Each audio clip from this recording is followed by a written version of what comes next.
선택에서 박영선이 보인다입니다. 제가 이게 너무너무 진짜 여러분 안타깝습니다. 왜 안타까우냐? 이 나경원 의원은요, 굉장히 이 소중한 보수의 자산이에요. 전 진짜 그렇게 생각합니다. 왜? 어쨌든 수도권에서 사선을 했다는 거는 참 어려운 일이고요. 노회찬 뭐 이런 사람들하고 이렇게 싸워가지고 동작에서 아슬아슬하게 했지만 이겼습니다. 이게 얼마나 대단한 건지 몰라요, 여러분. 서울에서 이긴 거, 이게 어렵습니다. 서울은 다 500표, 1000표 차이예요. 그런데 또 서울은 좀 이 벨트가 민주당 벨트예요. 그래서 민주당은 서울에는 너무 자신 있어 하는 거예요. 자, 그런 이제 나경원 선수인데 제가 어저께 이제 MBN 이렇게 토론을 보면서 굉장히 좀 안타까웠습니다. 일단은 너무 긴장을 하고 그 다음에 버벅거리고 그 다음에 헛말을 하는 거예요. 뭐 180석을 가진 이 야당을 막 이렇게 얘기하는 거예요. 야당이 180석이 아니잖아요. 이거는 이 박영선이가 오세훈 시장하고 토론을 하면서 임대업자하고 임차인을 헷갈린 게 아니라 걔는 몰랐을 거예요. 임대업과 임차인을 몰랐을 겁니다. 왜?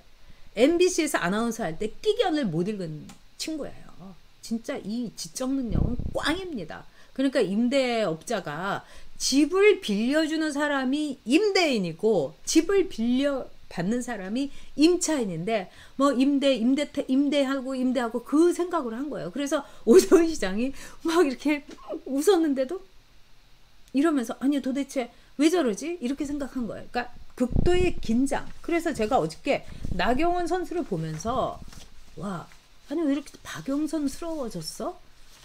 아, 왜 저러지? 제가 정말 안타까웠어요. 그 다음에 가장 중요한 거는 이 박영선이 왜 망했습니까, 여러분? 생태탕 때문에 망한 거예요.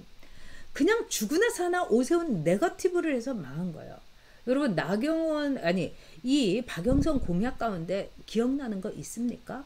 그러니까 하도 이상한 요상한 수직정원 되지도 않는 얘기해갖고 개망신당한 수직정원밖에 없는 거죠. 죽으나 사나 생태탕 페라가모 백바지 선글라스 이거밖에 없는 거예요.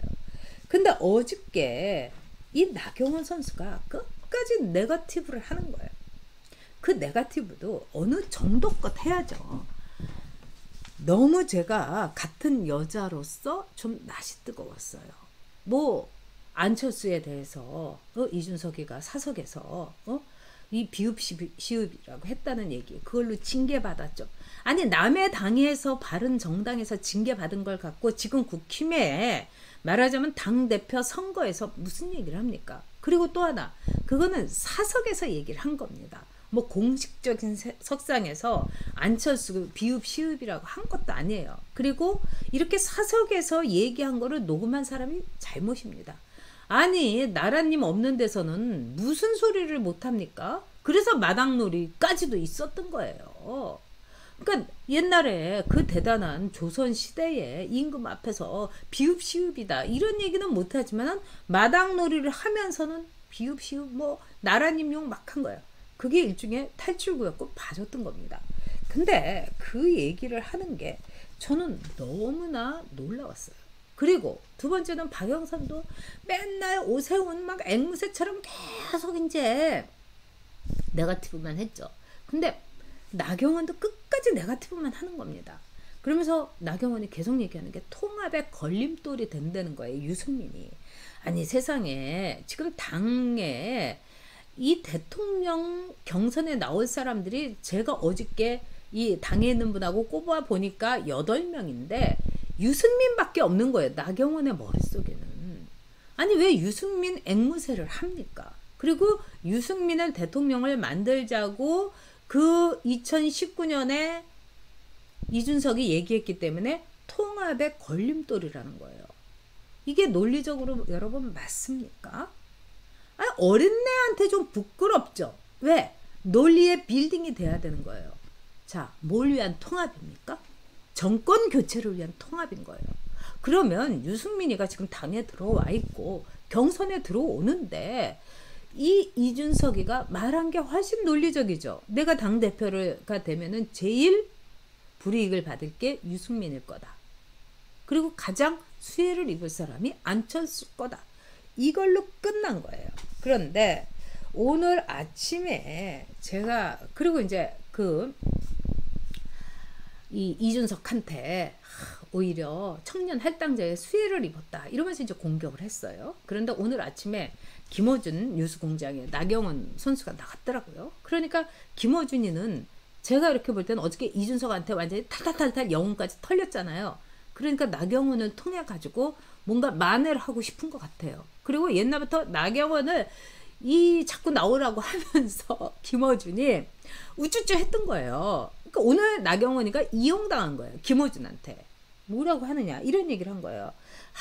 이준석이 할당 제의 수혜자가 아니냐 이렇게 이제 슬쩍 이제 떡밥을 던지니까 맞아요 그렇습니다 그러면서 이준석이가 사다리를 걷어차기를 한 거라고요. 자, 이거는 여러분께 제가 말씀을 드릴게요. 제가 어저께 당에 있는 분한테 확인을 했어요.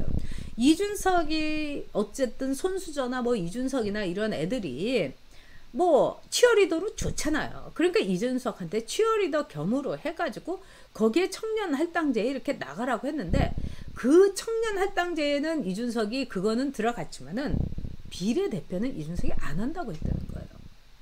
자, 나경원도 비례대표였고 저도 비례대표였습니다, 여러분. 제가 아마도 비례대표하고 정치에 처음 들어갔을 때 지역구에 나가라면 저도 비례대표를 선택했을 거라고 생각합니다. 저는 약간 똘끼가 있으니까 어떻게 했을지 모르지만. 그러나 이준석이가 비례대표를 거절했다는 거는 그거는 신통방통한 겁니다. 그렇기 때문에 할당제, 뭐 청년 할당제에 이준석이가 치어리더로 명단 넣었다. 이거 가지고 같이 김어준하고 그렇네요 이러면서 웃음소리 섞어가면서 어른이 그렇게 얘기하면 안 되는 거죠. 그리고 어저께 저는 홍문표 의원이 참 좋은 걸 지적을 하셨어요.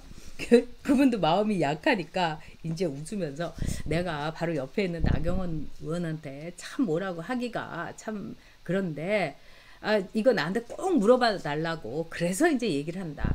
패스트 트랙에서 말하자면 지금 다 기소당하는 의원들이 한 10명이 있어요. 응? 근데 그때 나경원 그 후보가 원내대표를 하면서 다 책임진다고 했다. 근데 어떻게 책임질 건지 좀 얘기 좀 해달라 이러는 거예요. 자, 이거는요 굉장히 중요합니다. 왜? 솔직히 얘기해서 저는 나경원 선수가 왜 이렇게 계속해서 모든 선거에서 나오느냐. 제가 생각한 거 얘기해 드릴까요? 당대표가 돼서 패스트 트랙에서 유리한 위치에 있으려고 하는 겁니다.